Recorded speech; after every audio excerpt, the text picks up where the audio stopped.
Welcome, Left Reckoners, to this week's Sunday episode. David Griscombe here, joined by my good friend and comrade, Matt Leck.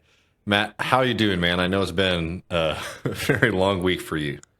Well, I'm feeling very relieved after hearing my presidential nominee pledge to make sure AI chips stay out of that dastardly Xi Jinping's hands. I feel safer already that I won't have a chatbot sort of convince me to give up my password details or whatever the fuck. We got to keep this on track and get into this text here. But I will say, the Alexander Cockburn fan in me, and for people who don't know, Alexander Cockburn, one of the founders of Counterpunch and a great writer, always used to have this joke that in every presidential election, the president has to answer a question, phrased in different ways. But the question is always, will you blow up the world to protect American interests, right? It's a question about whether or not you're going to use nukes. And I remember last night watching the Kamala speech and her just saying, like, I will do anything whatever is necessary, to ensure American power. And it was just like, oh Lord, we're right back into that same age. And what's even funny, I mean, again, not to get too off track, but I was watching something on Jeremy Corbyn's initial run, and the questioning he got over, like, will you allow the UK to still be like a landing pad for and a launching pad for nuclear weapons in case of a global conflagration? And I mean, good Lord, like, it's not an American only a problem. Pretty wild. Crazy. In fact, Keir Starmer actually got asked point blank, like, will you use nuclear weapons? And he's just like, yes, I will. So fuck yes. Yeah, maybe they're a little bit more blunt there. But anyways, we could bloody hell would. But I mean, I think as part of this conversation that we're about to be having, we're going to be talking about Hal Draper, another edition in our radical reading series. A lot of this bit that's interesting about this piece that we're going to read is how much things have changed and also how in many ways they've stayed the same. So it is a little bit apt. I think, for people who are just getting introduced to Hal Draper, I highly suggest maybe watching some of the other readings that we've done of him to get a more proper biography. But Hal Draper is, a very famous and influential American socialist and Marxist and communist who, was operating and engaged in politics through extremely world historic times. I mean, this is somebody, we're going to be talking here about Johnson, but this is somebody who really lived through that era of, massive shifts in global politics and different kind of possibilities in the United States. And I think brings a very particular style and way of thinking to politics that is always worth revisiting if you haven't been reading Hal Draper in the past.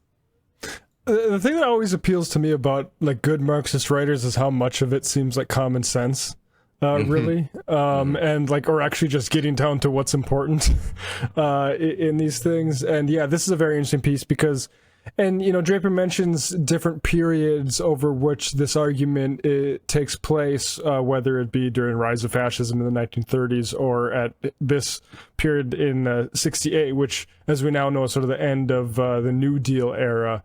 And I think fundamentally you can, go into the different colors of certain eras, even the neoliberalism after it. But I think the overall point he makes about how the posture toward elections is valid or true. And I think beyond, whether or not you agree with his final analysis or not, I mean, it really is just sort of interesting to see this rhetorical framing is going to feel very familiar to our younger audience, right? It's like, this is just not a particularly new way of talking about presidential politics, at least what he's critiquing here. And just really quick biographically, because I didn't mention before, so people know, Draper was born in 1914. And lived to 1990, just if that wasn't clear before, what I meant when I said he lived through really massive shifts in the world. Yeah, like when he mentions like the early 30s, he was like a 20-year-old. Pretty much the Soviet Union. Yeah, the lifespan of the Soviet Union, right? So, that's funny. All right, well, and I know we have some sound stuff to get to, but we can maybe get to that later. Should we just jump right into this? Yeah, let's do it. So, folks, we'll have a link to this, but if you're listening or however you get this, you can get this at Marxist.org. They actually have a really great Hal Draper kind of section where you can read all kinds of pieces of his throughout the years. But this piece is called "Who's Going to Be the Lesser Evil in 1968?" It was published in 1967 in the Independent Socialist in the January-February edition, again in 1967. It's a shorter piece, so we might just sort of read through it and stop as we need to. But I'll start us off here. And again, I will note, I love how he writes. It's very American. It's very accessible. It's very fun. But let's get into it. In 1968, when the presidential sweepstakes come up again, liberals all over the country are likely to face the California syndrome. At the risk of sounding like a Californian, I'm referring to the political pattern that was acted out in the recent Brown-Reagan contest in that state, whose Denzians have this in common with New Yorkers, that they tend to think that whatever is happening in their state is what's happening. Sometimes it is. In 1968, the problem is going to be, vote for Lyndon Johnson again or not. Among all these schizophrenic people, you know whose heart is in the famous right place. Vis-a-vis a little left of center, ulcers are going to ulcerate, psychiatrist couches will get political, and navels will be contemplated with a glassy stare. Johnson or Nixon, Johnson or Romney, Johnson or Reagan, Johnson or anybody? As a matter of fact, even before this point is reached, their bids fare to be a similar pattern inside the Democratic Party machine itself. Johnson or Kennedy Fulbright, or its equivalent. And, just to note for folks who might need to know this, the Kennedy Fulbright, that was a kind of like speculative ticket to maybe challenge Johnson. And these other folks he's talking about are obviously, the potential Republican opponents. But go ahead. Yeah, maybe that RFK he's talking about there. Yeah, I think it. Yeah, Robert F. Kennedy. Yeah. So again, and Romney as well. It's very funny. We're about to hear a lot of names. Right. And, to go into like who RFK represented then, like in the mythology and, to his credit, came out against Vietnam War, later than some others, but he was the biggest name to do it. And obviously like you had the shadow of his brother's assassination, but very anti-union guy growing up, ultimately changed on some political economy stuff, but was a pretty we need to guide workers to the right place, sort of education type of things. But that, not to oversimplify, but not a leftist. Mm-hmm. No, I think that's important to note. So getting back here. Get back to the text. Now radicals have been wont to approach this classic problem with two handy labels, which in fact are fine as far as they go. One is called Tweedledum, the other is Tweedledee pattern. Sorry, let me read that again. One is called the Tweedledum-Tweedledee pattern, and the other is called the lesser evil pattern. Neither of these necessarily quite describes what's happening. To see why, let's take a quick look at both of them in terms of 1968. Oh, Matt, you've muted yourself. Oh yeah, sorry. I in this paragraph, I love the ambivalence in these sentences here. 3 sentences. Now the radicals have been wont to approach this classical problem with two handy labels, which in fact are fine as far as they go. And then later he says, neither of these quite necessarily reflects what's happening. Why? I think I like this because he does point out different examples where they sort of fit, but the problem is the leap in logic about what to do about it then. And truly, I don't want to spoil the ending. We'll get into these examples here. But this is something that for both of our kind of professional or our careers, Matt, this has been the big argument on the left, right? It's are you a Tweedledee believer or are you a lesser evil believer, right? And I think that this is just a really interesting way of sort of reframing the question so that you don't get kind of bogged down into this kind of thing, because you could spend a lot of political energy and a lot of intellectual energy here really creating sorry to be so cliche, but like mountains out of molehills, instead of actually, to quote from him, seeing what is actually happening on the ground. But let's look at this 1968, and it's so helpful sometimes to read something like this too, with the benefit of history, right? Because we get to see what happens next, and to see, because in the moment it's always, it does always feel urgent. That's just part of living in time and space.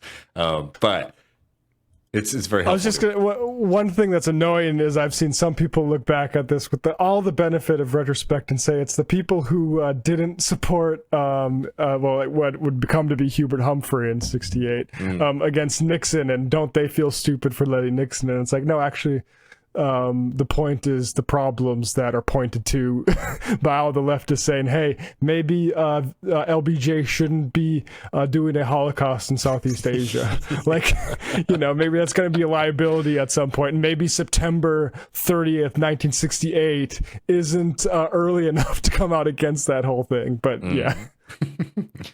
All right, well, let's get to this text. And he brackets these off into two different sections. The 68 race could be a Tweedledum-Tweedledee affair, and it may be. For example, Johnson versus Governor Romney. One can defy even Max Lerner, who's a newspaper columnist at the time, to insert a razor-thin sentence between the politics respectively represented by these two millionaires. In fact, there is bound to be a sector of liberal sentiment which would indeed see the lesser evil in Romney, since there's no evidence that Romney is quite as rascally a liar as the present leader of the free world. But roughly speaking, these two are politically indistinguishable. This is the defining characteristic of Tweedledee, Tweedledum pattern. The sociological label for this invented by the professorial witch doctors is consensus politics. In contrast, the lesser evil pattern means that there is a significant political difference between the two candidates, but, and then we'll get into the but in just a second. But these are the two kind of ways of looking at politics, and you can already think of the contemporary camps that sort of might make these arguments that either, Trump and Biden are exactly the same, or, Kamala now and Trump are exactly the same, blah, blah, blah. And then the other ones, which we'll get into a little bit later, is like, no, they aren't the same. We need to engage in a kind of lesser evil strategy to select your opponent, is the way that some folks would phrase it. Yeah. Yeah, and again, I think generally, sometimes one or two of these seems more convincing, and again, that's not the point, right? I genuinely think, in looking at the fantasy football of presidential elections, Bill Clinton losing in 92 might not have been so bad for the world. But, what does it really mean for organized power on the left? It probably wouldn't have meant that much different. Maybe some of the welfare cuts wouldn't have happened. Maybe it's all out of, it's all, again, fantasy football at that point. Well, and again, I don't want to preempt some of the stuff we're going to get to later, but this is, I think, one of the points that Draper's making, and I would make as well, is that there's a weird moment where a lot of people who might consider themselves to be Marxists or materialists in politics, they start to throw that away when it comes time for presidential elections. And what do I mean by that? It's the conditions end up dictating a lot of what these kind of managers of the system are going to be doing, right? So it's not saying that they're the same politically, but rather that if you are a socialist or a materialist or a Marxist, you believe that the system is sort of encouraging people in positions of power to do a certain thing, a certain kind of thing, based upon what's happening in the real economy, right? These are people who are wanting to be the managers of the American capitalist system. And you can really get yourself worked up focusing on who is this individual? What is it that they believe? What is it that they like? Instead of sort of recognizing that our fight has to be against this kind of system, because it will pull in even somebody who we might think is good and better, and it's going to encourage them to do certain things. But anyways, we'll get into this a little bit more because I think Draper actually makes this point a bit better later. All right, getting back to the text, to explain the but, let's take, for reasons that will appear, not a current example, but the classic example.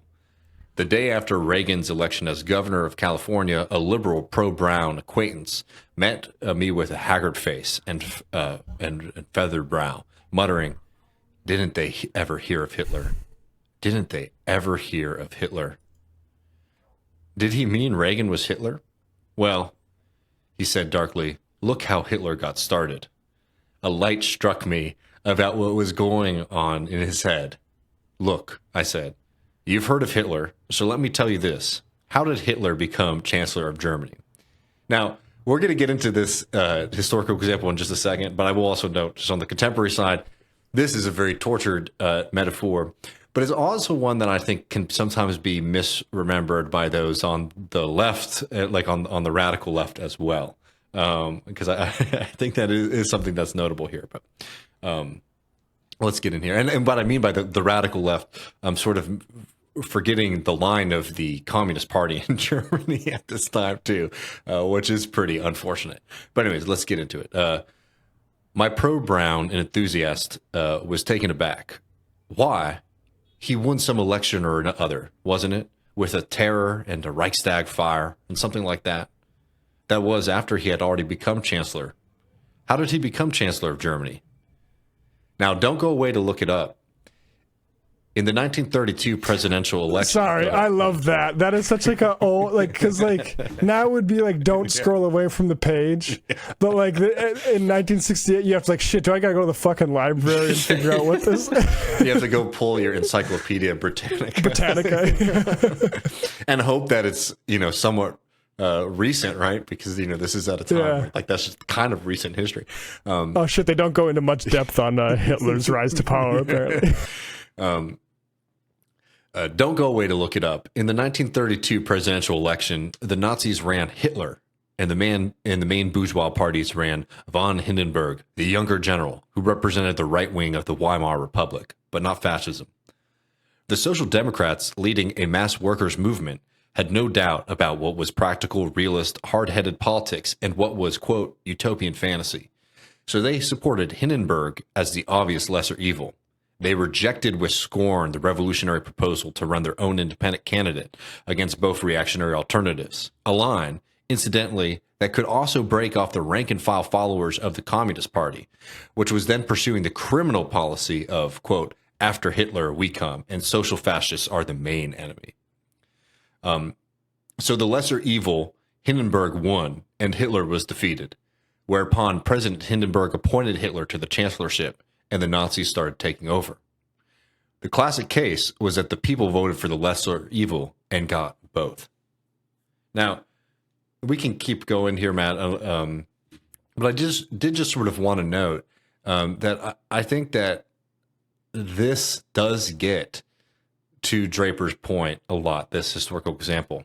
Not just because of the kind of criticism of, look what happened with these different kind of strategies, but also the fact that both the kind of Tweedledee, Tweedledum analysis in that case and the lesser evil one proved to be incorrect, right? Because, Hitler's defeated electorally, and yet still is able to maintain power because of the character of the Hindenburg. Right. All right, back to text. Now, 1966 America is not 1932 Germany, to be sure, but the difference speaks the other way. Germany's back was up against the wall. There was an insoluble social crisis. It had to go to revolution or fascism. The stakes were extreme. This is exactly why 1932 is the classic case of the lesser evil, because even when the stakes were this high, even when this voting for the lesser evil meant historic disaster, today, when the stakes are not so high, the lesser evil policy makes even less sense. In 1964, all the people who convinced themselves that Lyndon Johnson was the lesser evil against Goldwater, who was going to do horrible things in Vietnam, like defoliating the jungles. Many of them have since realized that the spiked boot was on the other foot, and they lacerate themselves with the thought that the man they voted for, quote, actually carried out Goldwater's policy. In point of fact, this is unfair to Goldwater. He never advocated the steep escalation of the war that Johnson put through, and more to the point, he would probably have been incapable of putting it through with as little opposition as the man who could simultaneously hypnotize the liberals with great society rhetoric. So who really was the lesser evil in 1964? The point is that the question, which is a disaster, not the answer. In setups where the choice is between one capitalist politician and another, the defeat comes in accepting the limitation to this choice. So there we get the thesis, right? And we'll get a kind of further argument here. But I genuinely, I thought it was really, when I was sort of looking through other pieces for us to do in this reading series, Matt, I just remembered how great of an argument this bit is here from Draper, because it's really a demand more than anything to transcend this kind of debate, which we never do. And we just end up finding ourselves in similar situations, election after election, and oftentimes can quite viciously debating the question of whether or not it's Tweedledee, Tweedledum, or lesser evil in this case. Absolutely, yeah. I mean, I don't know if this is a good time to fast forward to the next election where Hunter S. Thompson is talking about this, but I mean, you'll get this. He's talking about Muskie here. What's interesting is in 72, the Capitalist Party Democrats do give the folks the choice to vote for, right? It's McGovern, who was against the Vietnam War, and again, you get Nixon, right? So like so was the organizing for, say, RFK in 68 or Eugene McCarthy in 68, or like those individual campaigns within that system, are they sufficient to no? Because ultimately they led to Nixon 2 terms and then neoliberalism. But yeah, here's this section here, and I think it's wow. This is 50 years old, ish, and yeah, 52 years old, and yeah, you'll see how familiar it is here. Oops, I gotta make my window bit bigger.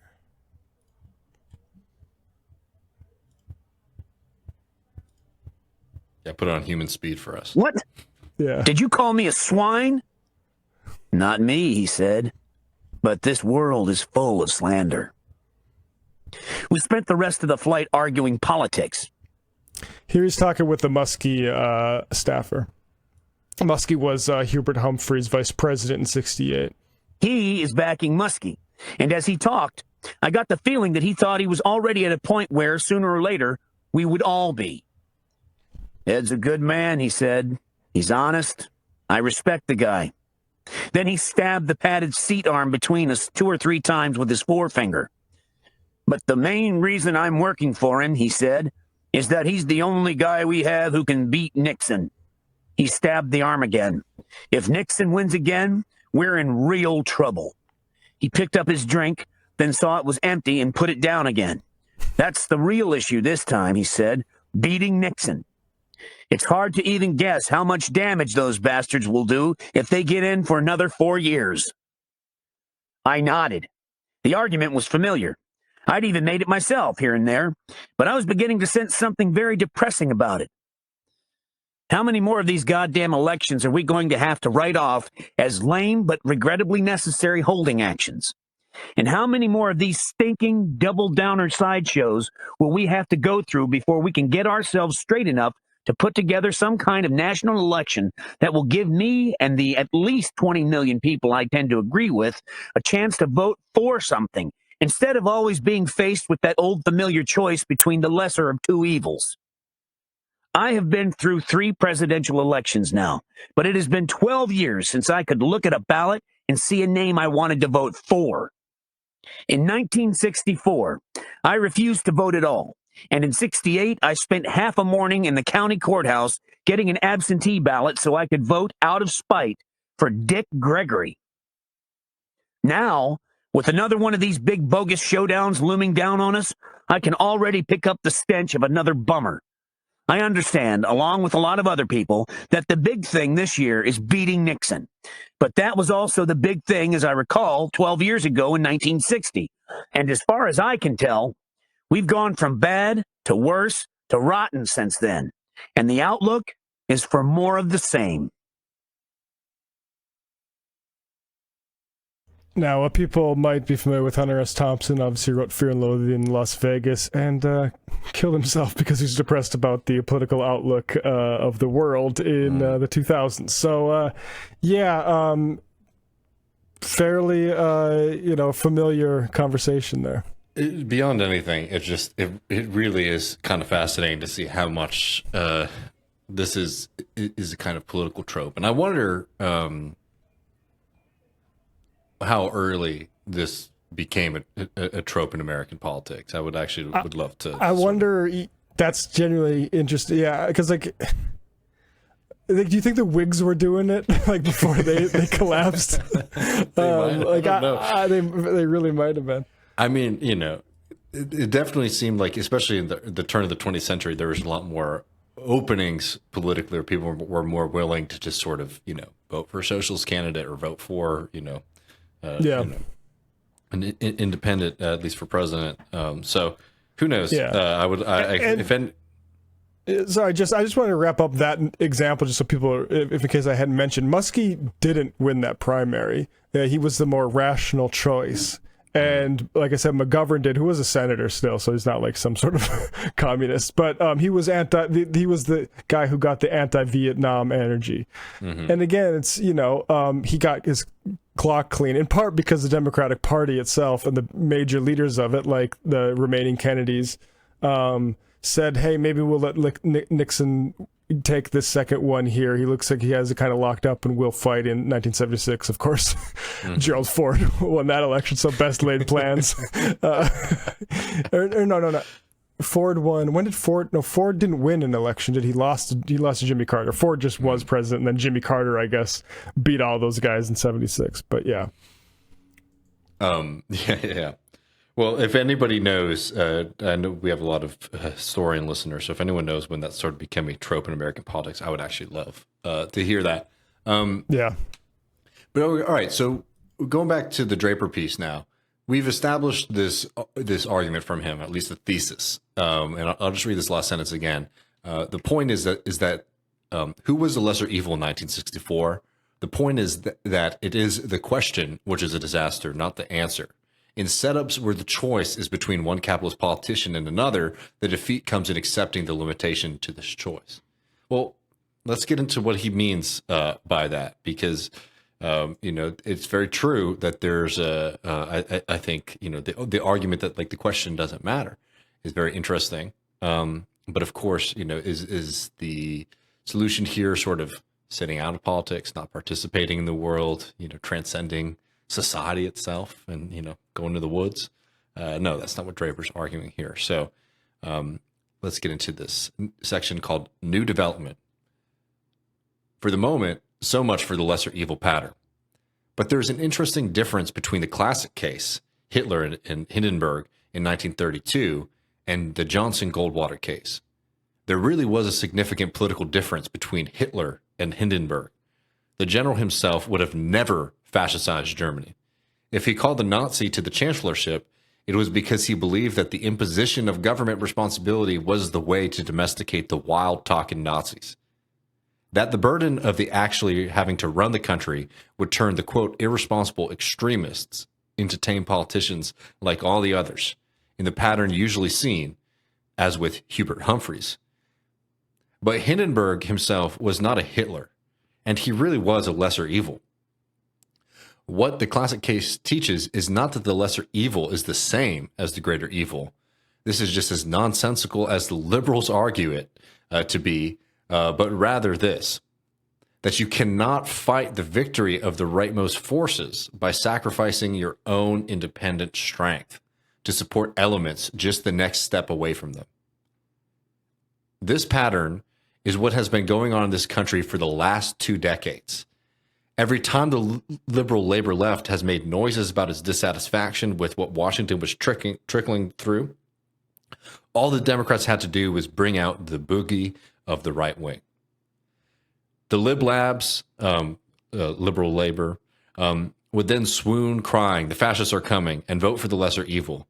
In these last 2 decades, the Democrats have learned well that they have the Lib Lab vote in their back pocket, and that therefore the forces to be appeased are those forces to the right. The Lib Labs were kept happy enough if Hubert Humphrey showed up at a banquet to make his liberal speeches, or if before that by the Kennedy myth which bemused them even while their first leader on this planet poised his finger over the nuclear war button and said, "Or else." With the lib-lab votes in a pocket, politics in this country had to move steadily right, until even a Lyndon Johnson could make a lesser evil.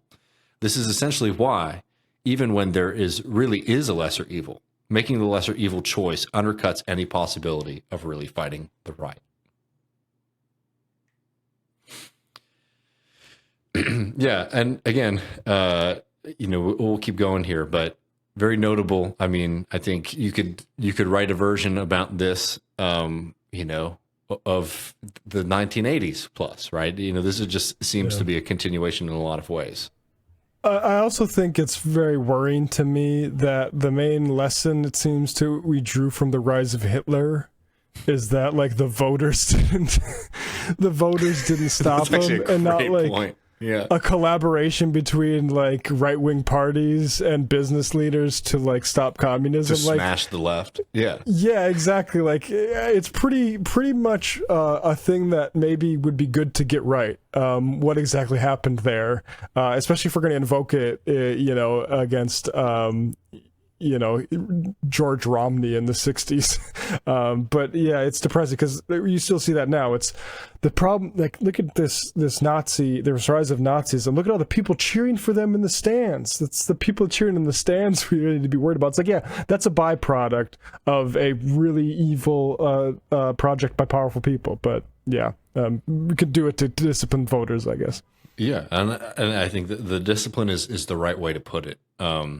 And we'll get back to the text here, because there's a lot. I think we should let Draper make his argument, and then we can sort of talk about how we feel about it. But I think that this is there is a lot of weight to what Draper is saying, because you can think of an entire generation of left-wing activists and people in the labor movement and people in the socialist movement, who live their kind of political lives through an experience like this, and there is a kind of shout coming from history here, in a way for us to start thinking about how we can sort of break out of this. Because again, it's not just non-participation, or doing kind of weird alliances with the far right or the right wing. Like you do see from some folks who are very allergic to the lesser of two evils argument. Draper is going to make a very explicit call later, but it really does bring up the question that instead of spending all this time, debating kind of weirdos who want to act like Republicans and Democrats are exactly the same, or people who want to just sort of ensure that every single person, not only votes for the Democrat, but also sort of likes them and doesn't criticize them, that, a very different political project is needed to get out of this kind of endless cycle here. Yeah, because I mean, one thing that happened after this was like the evil just went on a fucking win streak for a while with Reagan, and that also, like, you look at 1968, labor density, union density was probably something like a quarter at that time. It would be a dream. For us, like 2.5 times more than it is now. It's pretty depressing, but yeah, a much different a much different looking electorate too. But yeah, ultimately the question is, once these sort of things are set, what happens on voting day, is already on rails by that point. But let's also not forget too, that just for people who might not be as familiar with this period of time, is that, yes, Reagan is a sledgehammer, but Jimmy Carter, Jimmy Carter really does open up the floodgates of neoliberalism, and it'd be misremembering, to locate it beginning with Reagan alone. And Democrats did have power in Congress throughout that period too. Yeah.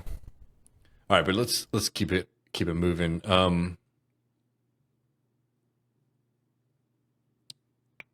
Sorry, I lost my spot in our bit. Oh yeah, me too. Let's see. But now notice, making the lesser evil choice undercuts any possibility of really fighting the right. But now notice this: when the lesser evil named Johnson was elected in 1964. He did not call in the greater evil to power, as did Hindenburg. He did not merely act in so flabby a manner that the right-wing alternative was thereby strengthened. Another classic pattern. These patterns would have been old stuff, the historic lesser evil pattern in full form. What was bewildering about Johnson was that the lesser evil turned out to be the greater evil, if not worse. Was it then the Tweedledum-Tweedledee pattern, after all? Am I merely then saying that the apparent difference between Johnson and Goldwater, even within the framework of capitalist politics, was just an illusion? Is the conclusion merely that all capitalist politicians have to be the same? That therefore the case against voting for the lesser evil is that there is no lesser evil? I don't think that that's the answer. I think there's a third pattern around, which is neither the Tweedledee and Tweedledum, nor the classic lesser evil choice. If the Johnson-Goldwater contest was one example, then an even better one was provided by the Brown-Reagan race. For Pat Brown really is a liberal, whatever you may think of Johnson, and thereby hangs the tale. Because this genuine liberal, Pat Brown, acted for 8 years as governor of California in no important respect, differently from what a conservative Republican would have done. The operative word is acted. He sold out the water program to the big landholding companies, as his two Republican predecessors never dared to do. He fought tooth and nail for the Bracero system, as no Republican governor of an agricultural state dared to do. It was he who in 1964 unleashed an army of police against the Berkeley students. After the Watts uprising, it was he who named John J. McCone commissioned to whitewash the whole business, and who then supported the right-wing's anti-riot law to intimidate the ghetto. It was Brown who gave the liberal CDC the final decapitation when he personally mobilized all his strength to oust C. Cassidy as CDC head. If half of this had been done by a Reagan, the Lib Labs would be yelling fascism all over the place, as they will during the next 4 years, no doubt. And I repeat that I don't think this took place simply because Pat Brown was a Tweedledee reflecting the image of Reagan. Here's a somewhat different interpretation. And we'll get to his argument in a second, unless did you have something there, Matt? Just McCone, say John McCone there was former director of the CIA. So that was, pretty egregious. Mike Davis has a good book written with somebody else for people who want a closer look at this time period. It was, let me make sure I get the title right. Set the Night on Fire. Oh. Yeah. And we're getting a lot of California history here, but it's very helpful, and it would be interesting, to let Draper writing it at this time know what's coming up, around the corner regarding Reagan. Right, exactly. That is a fascinating part of this, but it also, we can just continue before I go. It was just to reset here. He's going through this argument, but what happens, Democrats elected into office to defeat the boogeyman, the dangerous guy, and ends up doing a lot of anti-labor kind of reactionary conservative policies when they are in power. And Draper then asks, well, is this then proof of the Tweedledee, Tweedledum argument that people make that, these two people are exactly the same? No, his interpretation is this. A profound change has taken place in this country since the days of the New Deal, has taken place in the nature of capitalist politics, and therefore in the two historic wings of the capitalist politics, liberalism and conservatism. In the 1930s, there was a genuine difference in the programs put before capitalism by its liberal and conservative wings. The New Deal liberals proposed to save capitalism at a time of deep-going crisis and despair by stratification. That is, by increasing state intervention into the control of the economy from above.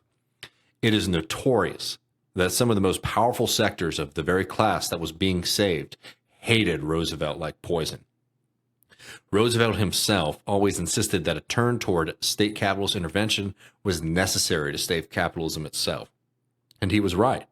In fact, the New Deal conquered not only the Democratic, but the Republican Party. When Roosevelt's New Deal and Truman's Fair Deal were succeeded by Eisenhower's regime, the free enterprise spouting Republican continued and even intensified exactly the same social course that Roosevelt had begun.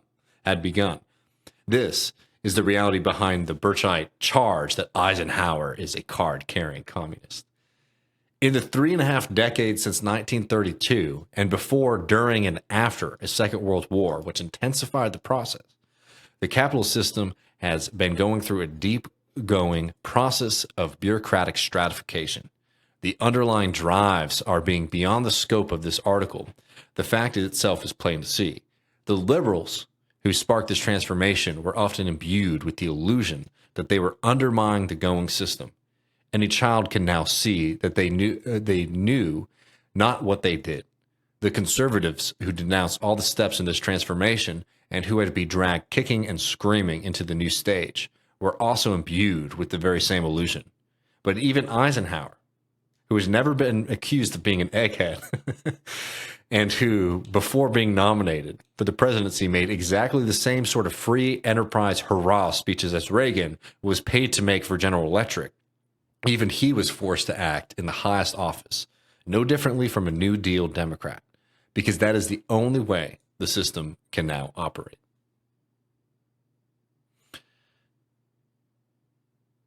And see, this is one thing I find interesting about this, is because I think, and I don't want to be optimistic about this and say we're getting another New Deal. I just think the trajectory we're on is similar to the one he describes when he says about the liberals deciding they want to increase the state intervention into the control of the economy from above. I think that's definitely what we're seeing right now. I mean, we've been seeing it since COVID. I think it's kind of a post-financial crisis thing, but and also that isn't just happening under Democrats, right? Because you see Trump massively intervening in the economy as well. And so that's where I think, whether you'd be curious again, Draper might have addressed what happened with Reagan after this. He lived long enough to do so. I'd be curious to actually see that. But, it's just like the periods of this, I think we're less in that, because I do think we entered a period of a more Tweedledee, Tweedledum-ish type of thing. Who I don't even remember who went against Reagan, but schmucks. And like you said, Jimmy Carter want nothing either. These were neoliberal capitalist guys, and the Democrats, ended that streak with Bill Clinton, who's maybe the worst relative to any other Democratic president. Exactly. In the same way, to borrow a quote that people use all the time, the Margaret Thatcher, like, my greatest achievement was Tony Blair, right? The conditions are sort of set here.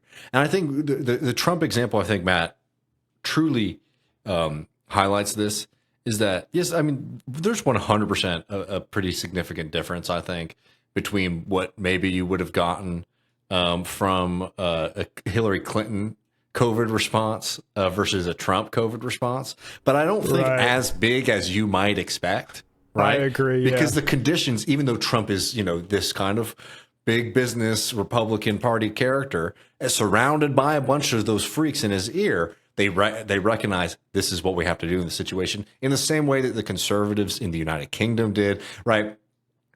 There's cooler and nicer and better ways to manage these kind of things. But I think one thing that really can help, sort of cement and articulate the Marxist position on this kind of politics is being able to zoom out a little bit, right? Where it's like, sometimes in the election, like the liberal one versus the conservative one.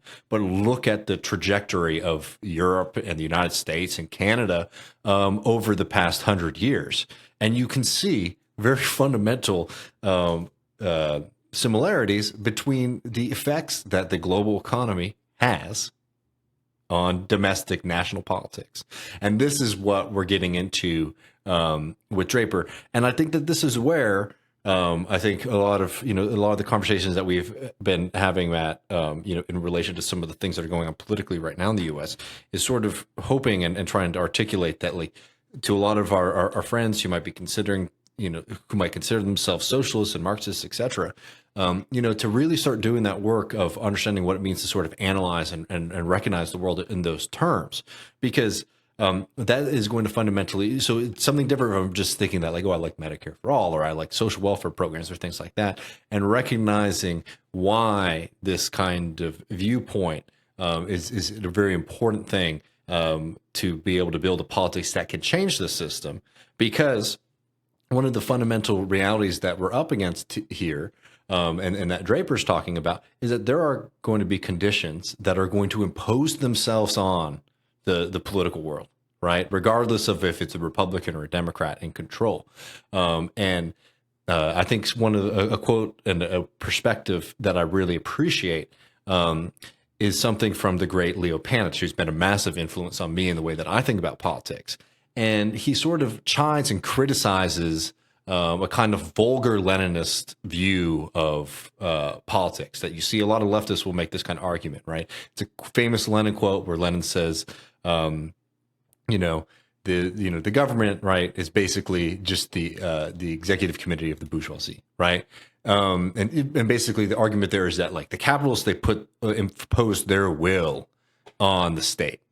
And whether or not that's fair to sort of use Lenin there is one thing, but the point that Leo Panitch makes is that no, the state operates on its own logic, right? And it's not that that logic is antagonistic to capital and capitalists, but rather that the state sees its role in regards to capitalism and the capitalist class.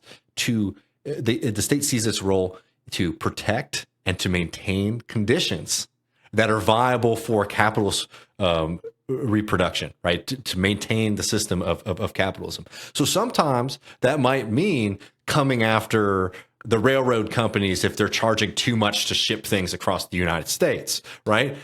And that might make some of the barons really upset, but it's for the health of the system in the long run.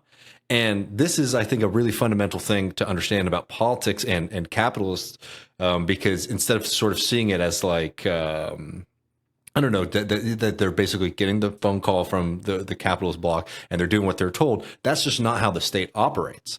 But also understanding that the state is able to, is operating under this kind of conception of itself. It sort of makes clear why even an Eisenhower or a Trump is going to interact with politics is going to do the things that they do, even if like ideologically, they might say, oh, I think that the economy should be more hands off, right? Right.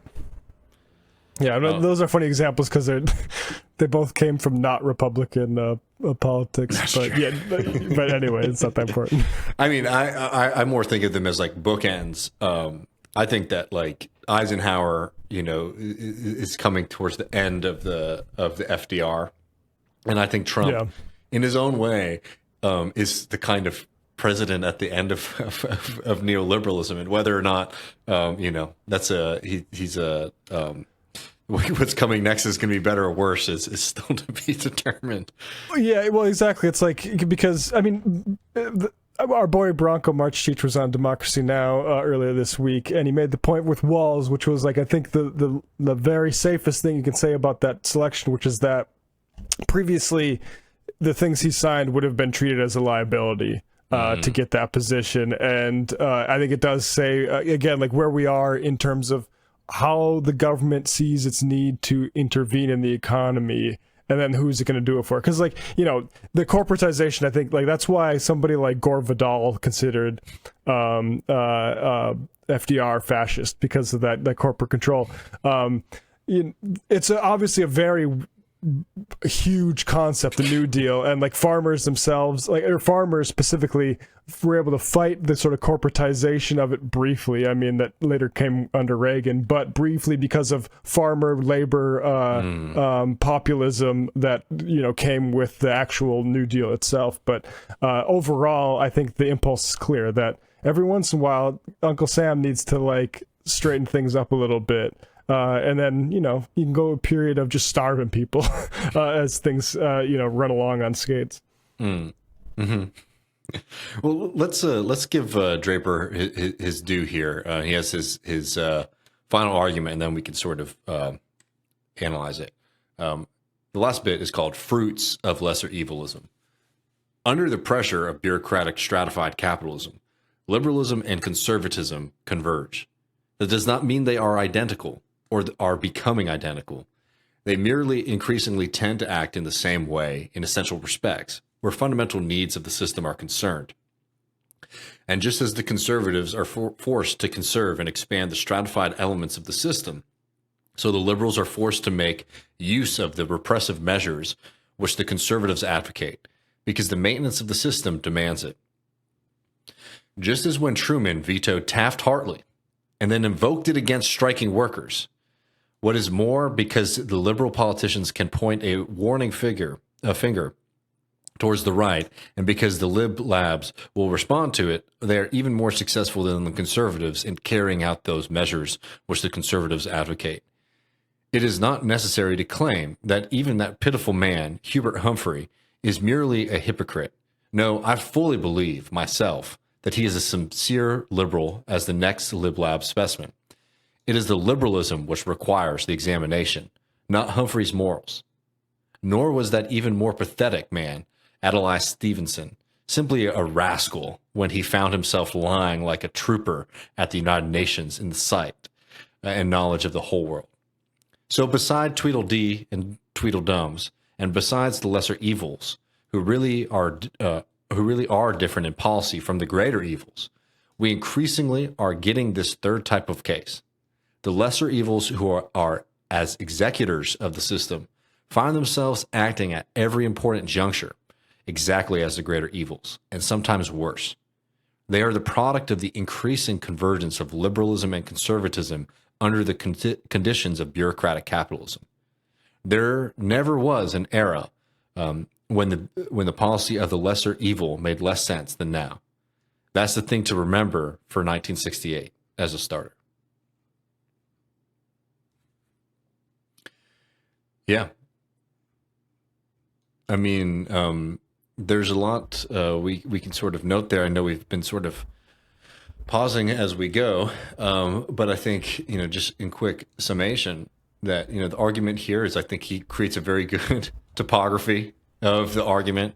It's very fascinating that the Tweedledee, Tweedledum, lesser evil thing still is with us today, and it's almost identical the way that it's argued.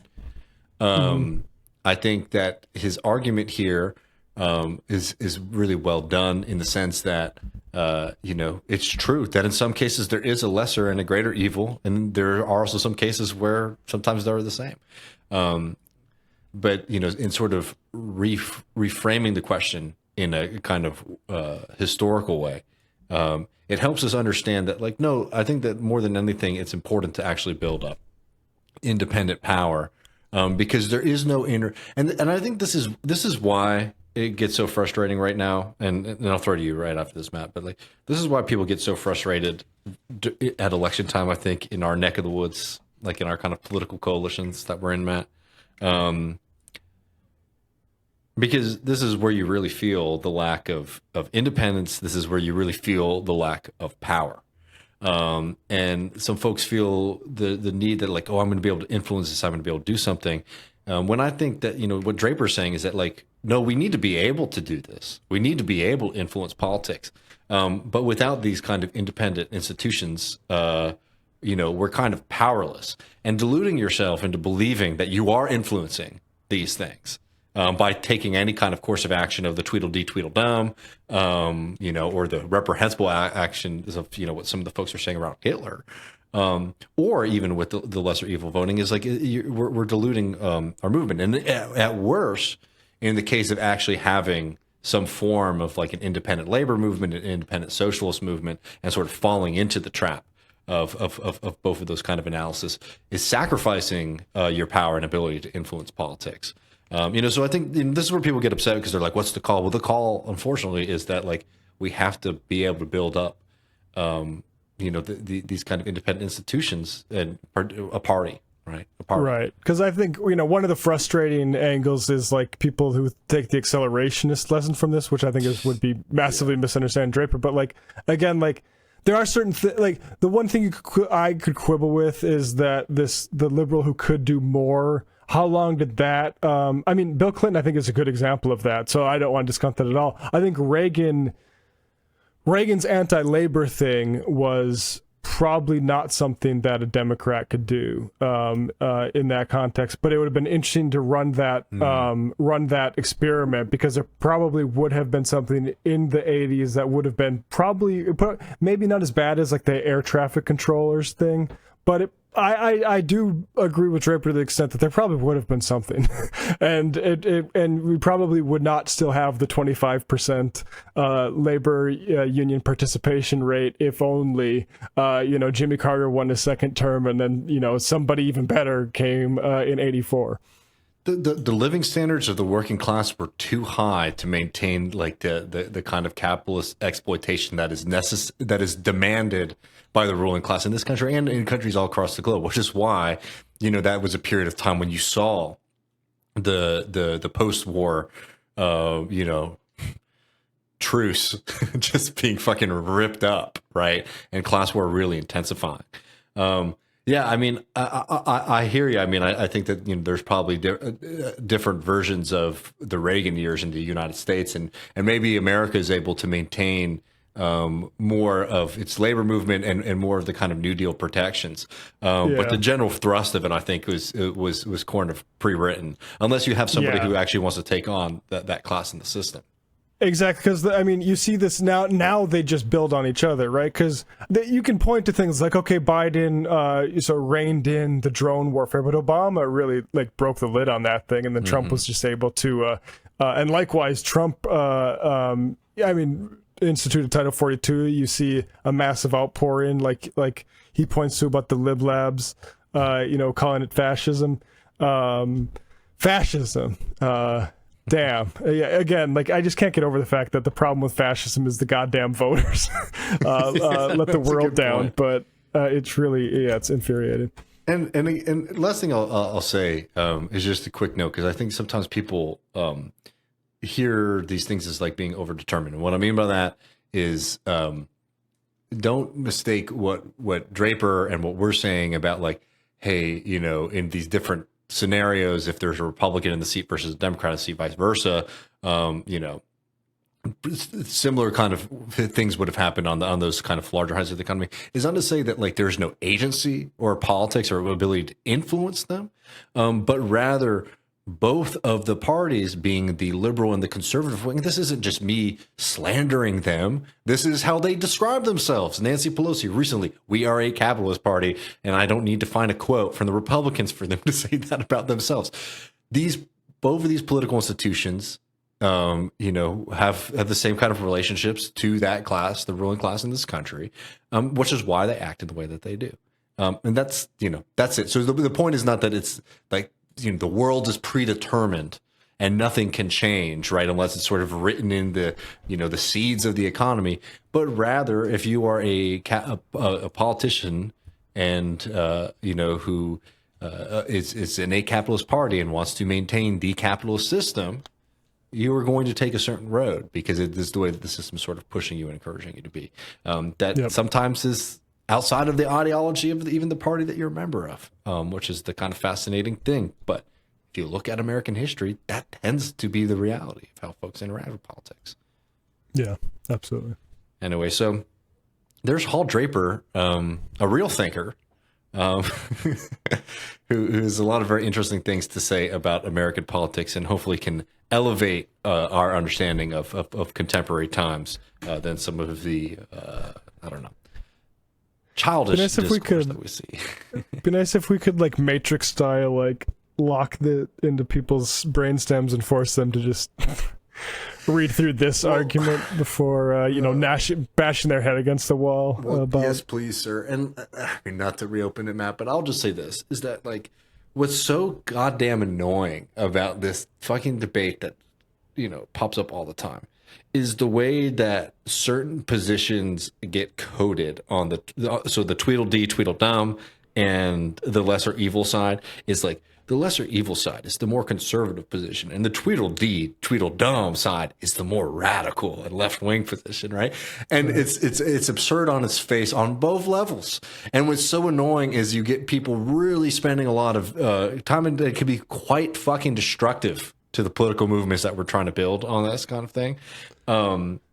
It's literally letting the first past the post system shatter every time, like what it was supposed to do, really. But it's like, but you're not even utilizing the tools from your tradition. I'm saying this to like the Marxists who like are really, you know, the Marxists, you know, the guys who like to do the red flags shit, you know, and it's just like, this is, you are not actually like invoking this radical labor tradition or this radical socialist tradition or this radical Marxist tradition. Your argument, you're doing like a very kind of boring, tepid American analysis of politics, and you know, hopefully that like at least encourages those people to think a little bit more deeply and to look at the actual tradition of American socialism to you know, to help them make sense of the world.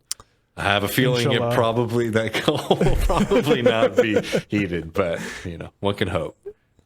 Yeah, absolutely. All right, folks. Well, thank you so much for hanging out with Matt and I today. Appreciate all of our patrons out there for supporting the program, and we'll see you very soon. Peace.